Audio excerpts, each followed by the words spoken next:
Today we're going to be talking about increasing and decreasing and how that relates to our derivative. So let's look at this, and this is kind of laying out why certain things are happening. So where is our function increasing? We are increasing from negative infinity to negative 2,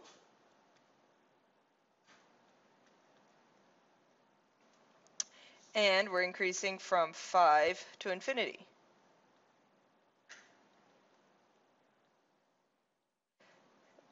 Now, what is the sign of the derivative? Meaning, what are the slopes of all these tangent lines? Well, the slopes are always positive on all these intervals. Now, I'm decreasing from negative 2 to 5. What's the sign of our derivative? The sign of our derivative is negative. And then where are we constant? I'm constant at negative 2 and at 5. What's the sign? Well, our derivative at those points, I have a straight horizontal tangent line. What is a straight horizontal tangent line's derivative or slope? That is equal to 0. So a little bit more formal of a definition. So we are increasing from a smaller number to a bigger number if your function values are getting bigger, or you're decreasing from a smaller number to a bigger number if your function values are getting larger, or I'm sorry, getting smaller. Now, increasing and decreasing in terms of a derivative. So you are increasing when your derivative is positive. We are decreasing when the derivative is negative. Okay, so this is super key. This is an important part of what we're going to be doing.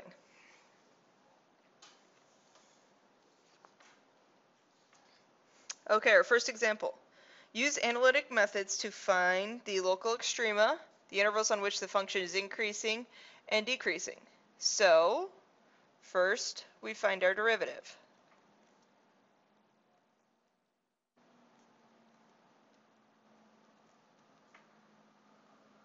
And set that derivative equal to 0, because that's going to get us our critical points. So we can factor out a 4x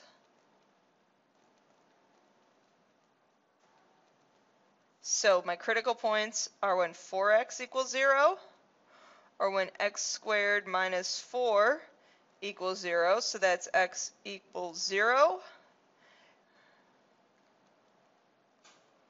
and positive 2. Now set up those numbers on a number line. And what we're going to be looking for on this number line is we're going to be looking for basically the sign of the derivative. Obviously, set them up so that they're in increasing order. Now, look at plugging in a number. Plugging in a number less than negative 2. Each one of these is standing for an interval. So less than negative 2. Less than negative 2, plug it into your derivative. We plug it into the derivative to determine whether the derivative is positive or negative, thus telling us are increasing or decreasing. So if I plug in, say, negative 3, all you really have to worry about is whether or not you're positive or negative. So when I plug in negative 3, that piece would be negative, the 4x would be negative, so I would have a negative times by, when I plug in negative 3 here, we would get a positive, so the overall sign would be negative, which means I'm decreasing. From negative 1 to 0, when I plug it into the 4x, we would be negative, because I'm plugging in negative 1. And then when I plug in negative 1 into the second factor, we're also negative.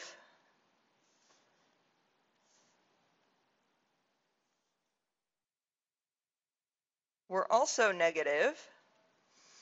So then what I have to do is I A negative times a negative is a positive, so we are then now increasing from 0 to 2. When I plug in, say, positive 1 now, I have a positive times by a negative,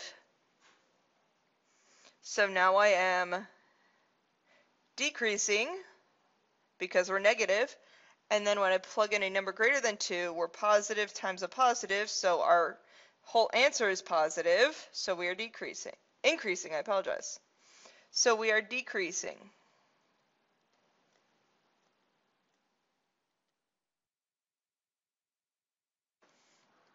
We are decreasing from negative infinity to negative 2, and also from 0 to 2.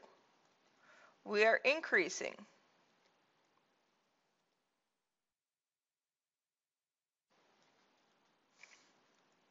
From negative 2 to 0, and from 2 to infinity.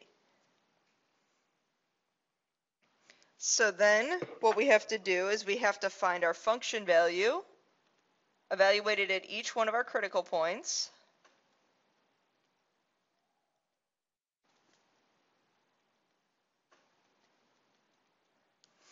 So when I find those, we have a 0, we have a 16, and we have a 0. So these are going to be relative min and a relative min, or a local min.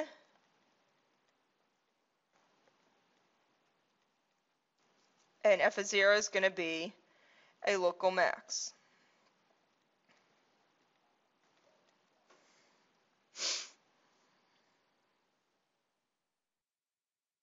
Our next example, we're again using analytic methods to do the same type of thing, just a little bit more challenging of an example. We have to first find our derivative. Now I have a product rule in here. So derivative of the first, leave the second alone, plus leaving the first alone, derivative of the second,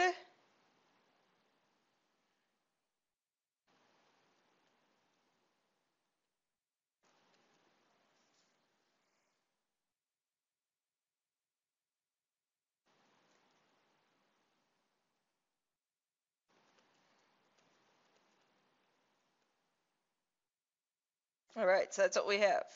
Set our derivative equal to 0 and factor. In both of these quantities, I have e to the x squared. So then I have 1 plus 2.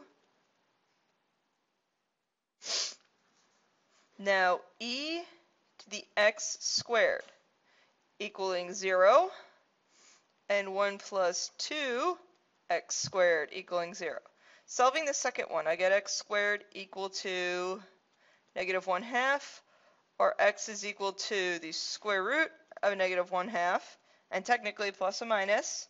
But this is an imaginary number, so this is never going to happen. We're only dealing with real numbers in calculus. Now e to the x squared equals 0. This never happens, because 0 is an asymptote when we talk about exponential functions.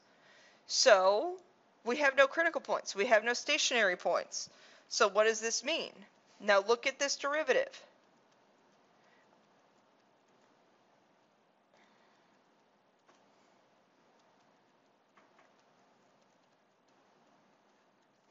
Let's look at this first part. No matter what I plug in for x, I'm always going to have a positive number. The second part of the derivative, no matter what I plug in for x, I'm going to have a positive number. So our derivative is always greater than 0.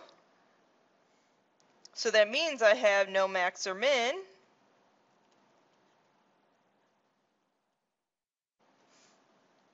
And we are always increasing.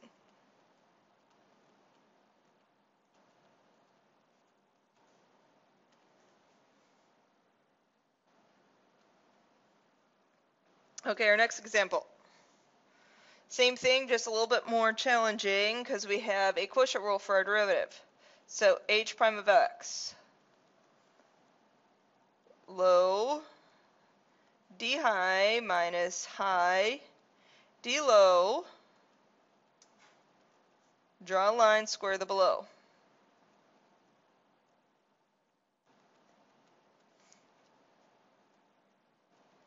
So simplifying that top out,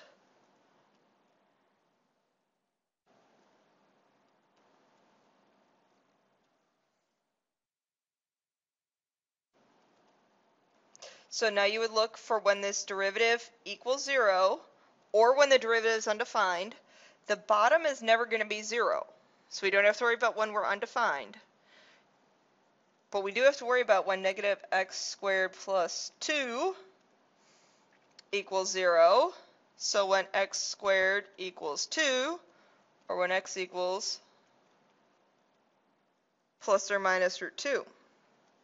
So now again, we have our number line, where we're looking at the sign of the derivative, because I need to know increasing and decreasing. And we look at our derivative, we look at the sign of the derivative. So I have negative root 2, and I have a positive root 2. So now what you have to think about is look at this derivative. And we need to look, where am I going to be positive or negative? Well, on the bottom I'm always positive because we're squaring. So really it just matters what's happening on the top. So if I plug in a number greater than, or I should say less than negative root 2, plug in a number that's going to be nice. So plug in like 3 or even 2. If I plug in 2, we're going to get a negative on top, but a positive on bottom, so that's going to be a negative, which means we are decreasing.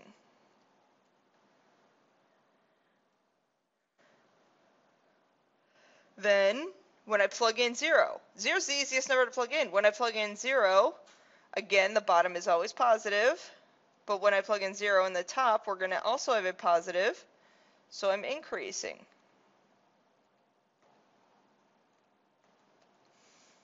And then when I plug in a number greater than root 2, again, bottom is always positive. Our top is going to be something that's negative, so we're decreasing. So we're decreasing.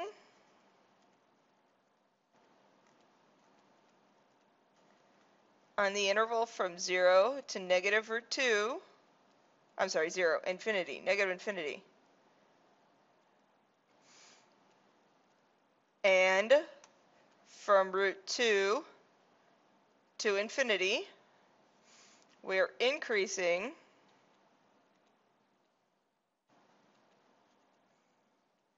from negative root 2 to root 2. Now find your function value at each one of these. So when I find h of negative root 2, we get negative root 2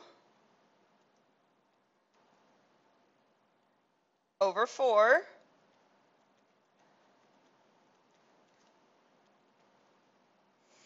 And then when I plug in root 2, I get root 2 over 4. So this is a local min, and this is a local max.